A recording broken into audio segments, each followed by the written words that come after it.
Hello, Tim. Got your carburetors that you sent in. These are the no machine work carburetors. You had stated that they were fairly low mileage, and looks like you might get out pretty lucky here. Even though they're low mileage, there was still some wear in them, and we did some wonderful things to correct the wear issues. Anyway, first thing we're going to do is see if you can see your carburetor number down there. There's the number right there. Here's the one over here. I don't know if you can see them or not. I can't see them on this small screen. I can't read the numbers. Anyway, it's going to take a tour of your carburetors real quick. I'm very pleased with the fact that I was able to get these flat surfaces. All the flat surfaces have been dressed down to where they are made flat. These carburetors warp because they're sitting up right on top of the exhaust manifold, and all the mating surfaces eventually warp and get to where they leak. And these things have been sitting for a couple of days, and you can see there's no leaks here. I'm very pleased with all that. I had to machine these surfaces here because they were where this check valve goes, because they were chewed up from corrosion.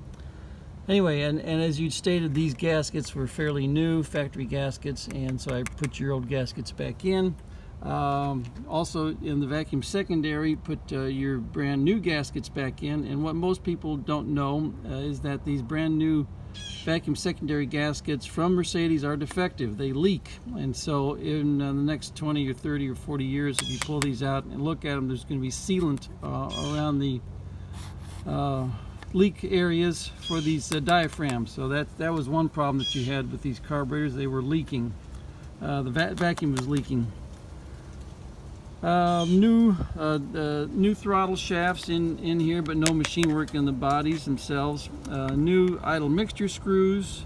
Your idle mixture screws were damaged. The tips were the tapered point tip was bent and or had a indent in it, and you couldn't get any adjustment, any fine tuning out of them. The G55s, if your carburetors ever stop working at idle, but if you rev up the engine runs perfectly fine. The G55 is the problem. It is the idle jet. It's the only thing that the carburetor's idle on, and it's a little teeny orifice in there, and all you have to do is unscrew the idle jet and unplug the little teeny hole on the end of it. I'll show you how that works real easy.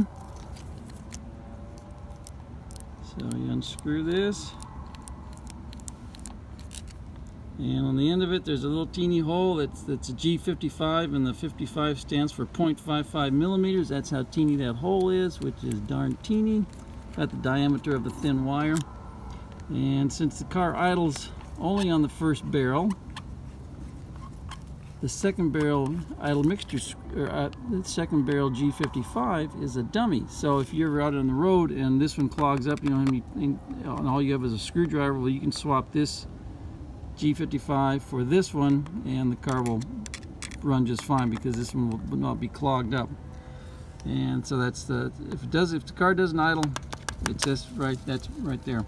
Now that I'm going to be adjusting these idle mixture screws to tune the carburetors to my engine, you will be adjusting these to tune to your engine. It's a very easy process, and it's something that you can do without any effort.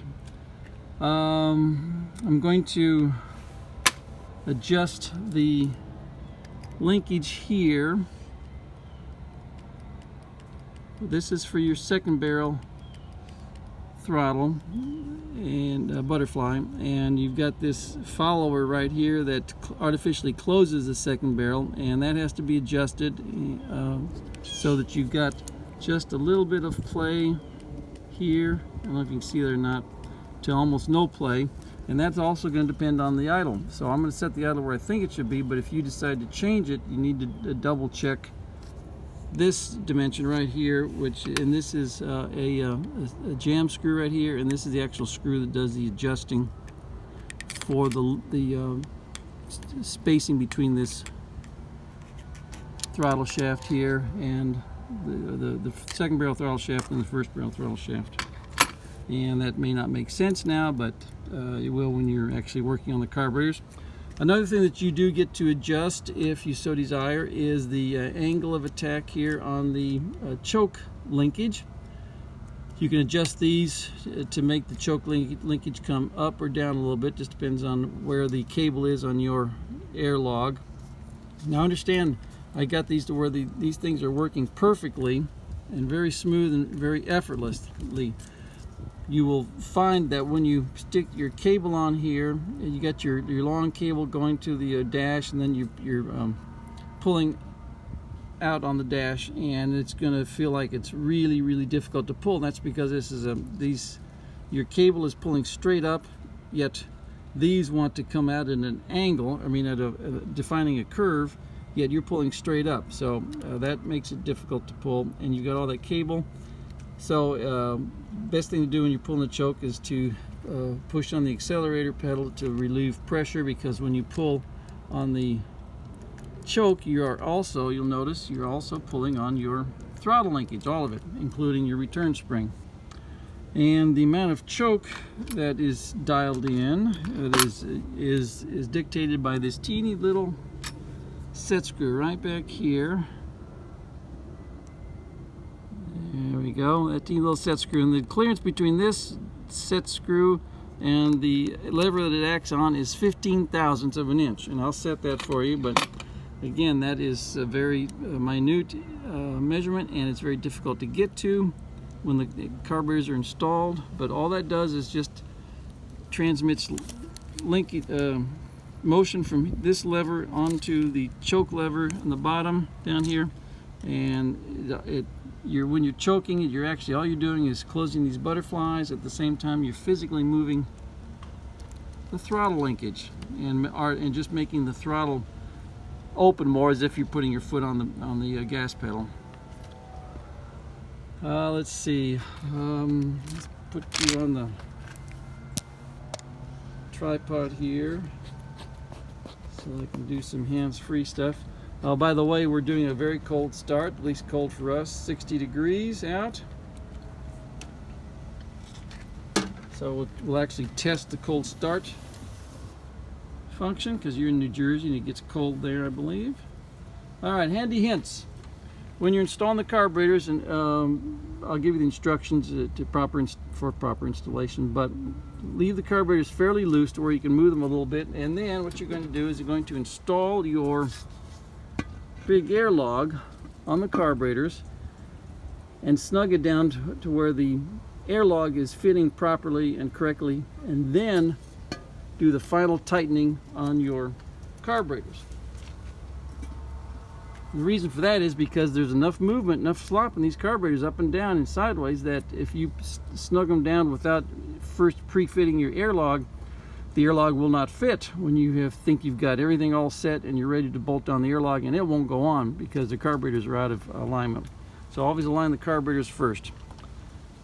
One of the greatest tools that you can use are 1/4-inch drive wobble sockets for the hard to get to bolts underneath the carburetors, and 1/4-inch drive is all you need, because you're not pre-assembling, or you're not assembling the Eiffel Tower. You don't need to torque down on these things with 3/8 or 1/2-inch drive. Another important thing to remember when you are installing your fuel lines, you want to stabilize the fitting in the float bolt cover, and then just move this fitting up here. Reason for that is, if you don't do that, it's possible to strip the threads out of the float bolt cover. So I'll always use 2 wrenches. Yeah, let's see here. What else we got that we can talk about? What I'm going to do in terms of tuning is I use this engine analyzer to get the max best idle RPM, and I'm going to be doing that with the idle mixture screws that I pointed out to you earlier, that you get to adjust. Excuse me. Best tool for this is, where is it here? It's called a synchrometer.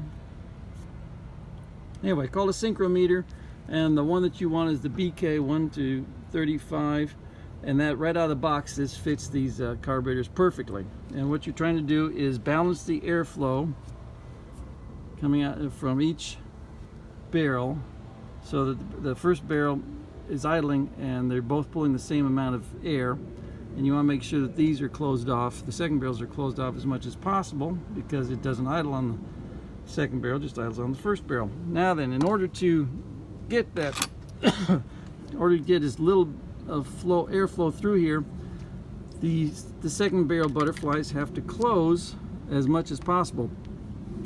And this is where the machine work comes in handy. That's where we have to do the machine work, is to because the carburetors warp, the butterflies warp, everything just warps because of tremendous heat and the unstable material.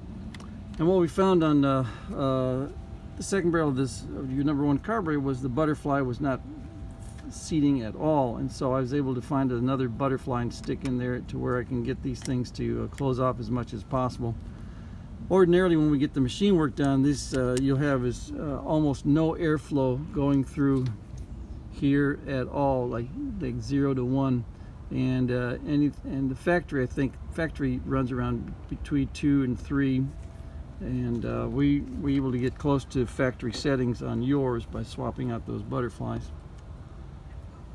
I'm trying to think. Oh, fuel. Fuel is critical. Make sure your fuel filter is clear and your tank is rust and debris clear, free. You need. It helps to put a secondary fuel filter in line before the fuel pump.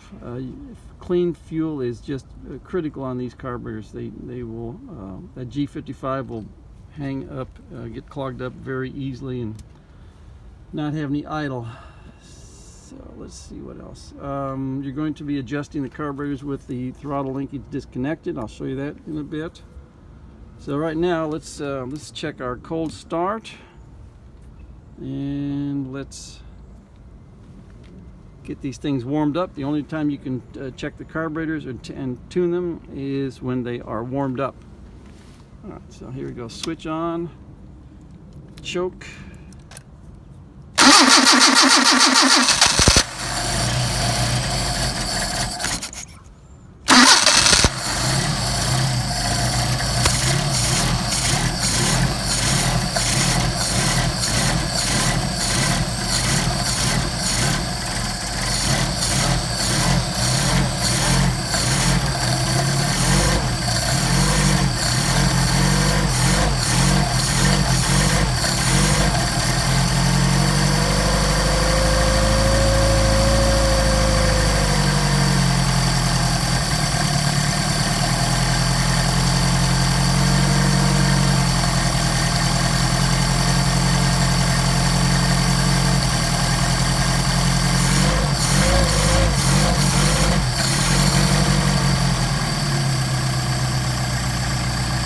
Not bad for cold carburetors. So I'm going to increase the RPM so you can get this warmed up pretty quick and do some tuning.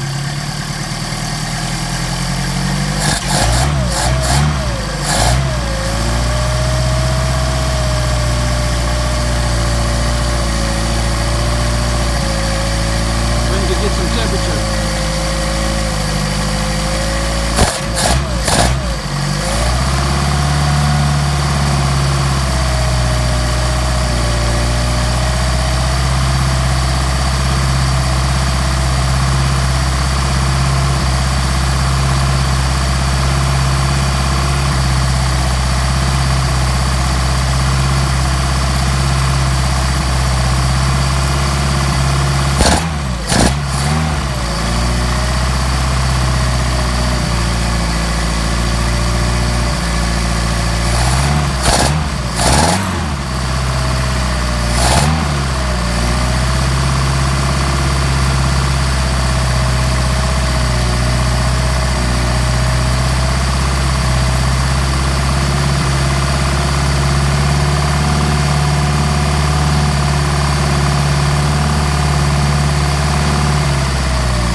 Thermostat open in a minute.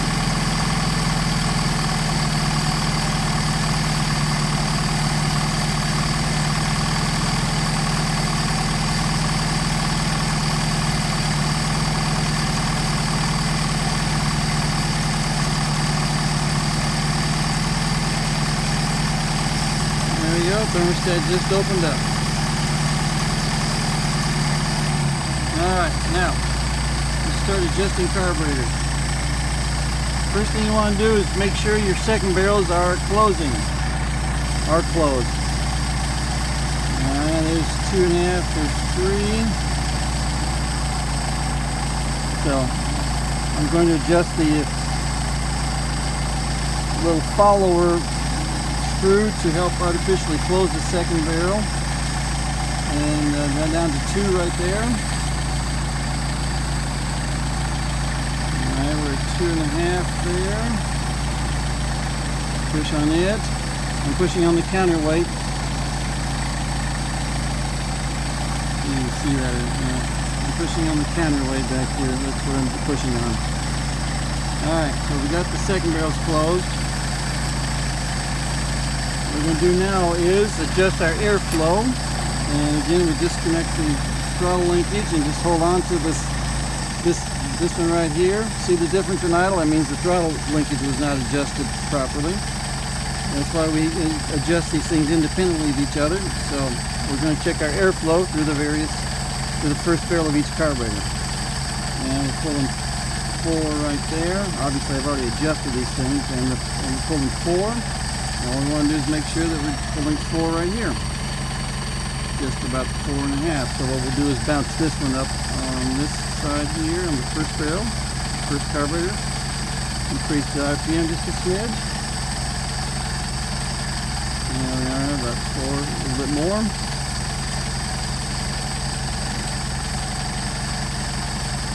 There we go, about 4.5 there. 4.5 here. Alright, what does that get us in terms of an idle? So to our, put on the low speed, low idle. And here's our RPM scale right here. It's giving us a 600 RPM idle. That's a little on the low side, so let's bounce up to 750.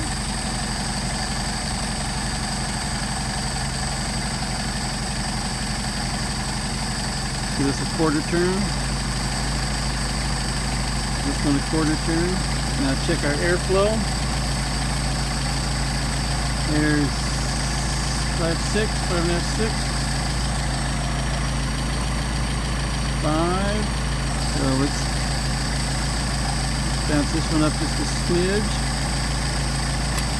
And now what we got here is 5.5. 5.5. Alright, we've got balanced airflow. And what's our... I'm looking at about 750 for our RPM.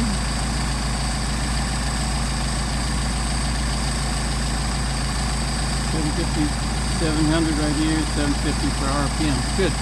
Now then, we're going to do the idle mixture screws to make sure we're where we're supposed to be in terms of the airflow through the idle mixture screw circuit.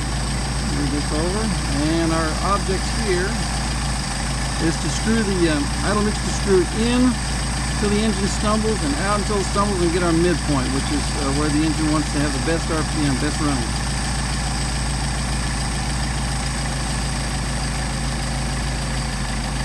Now that's an exaggeration. You can hear it starting to die. Bring it back.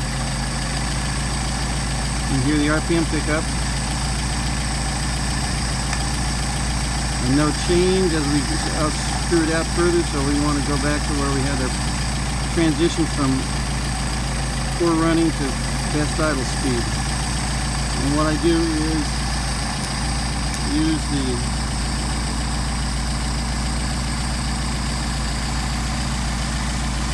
engine analyzer to show me where it is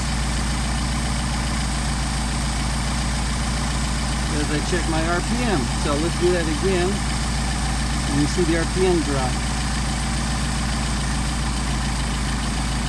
There we are, starting to drop RPM, back it out.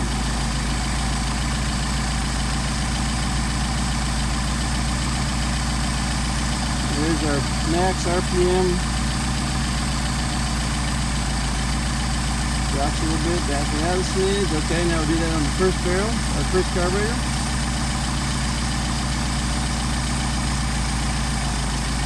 see it dropping off dramatically. So we'll back it out. We get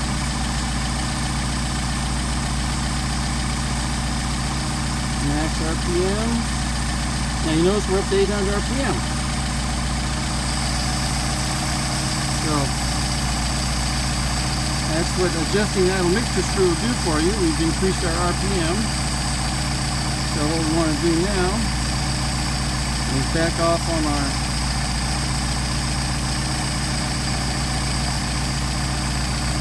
idle screws so that we are back around 700, 750. So we're at 6 right now. We picked up a little bit, so let's back them off.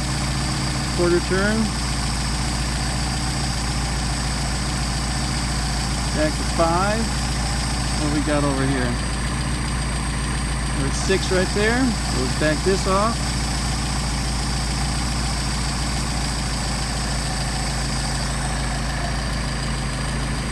Back to 5 right there.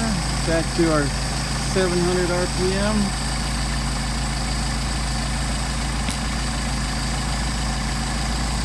You see we're at 700 RPM, 750, so we're looking good there.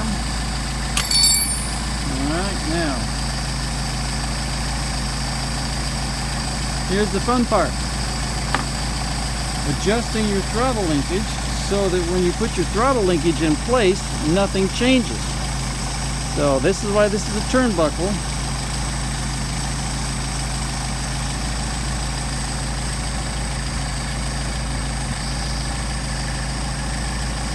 That's why this is a turnbuckle, so you can snap this on here and dial this in exactly where it's going to snap on and not adjust anything like that just happened there.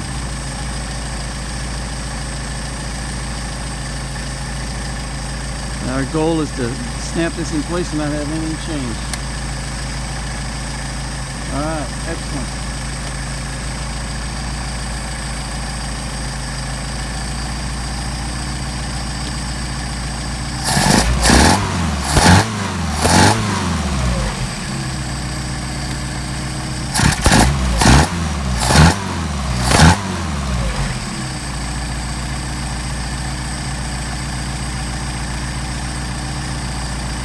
See those open up a little bit, so we'll push them back down. I'm going to adjust the follower screw right now, and the way you can test that is you hold your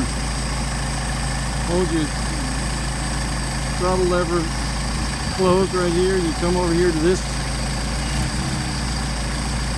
counterweight, and you see if I open it up, the second barrel artificially opens. Well, we want to eliminate that movement right there, but not so much that as you screw in that adjusting screw, it starts to open up the first barrel. So I'm going to come up here, and I'm going to adjust. You can see it. I'm going to adjust these guys right here. Take out some of that slop.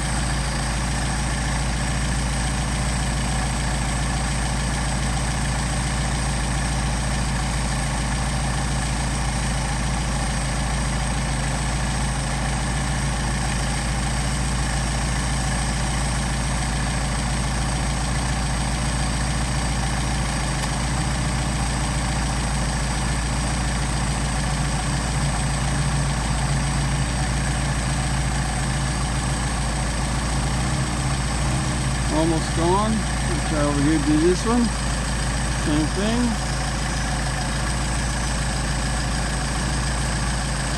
That one's already done. Alright, looks like we got a delivery of got a Trade SL being delivered to work. So I gotta go take delivery. Anyway, got you a real nice set of carburetors. You're going to really enjoy these. Thanks for sending them to me.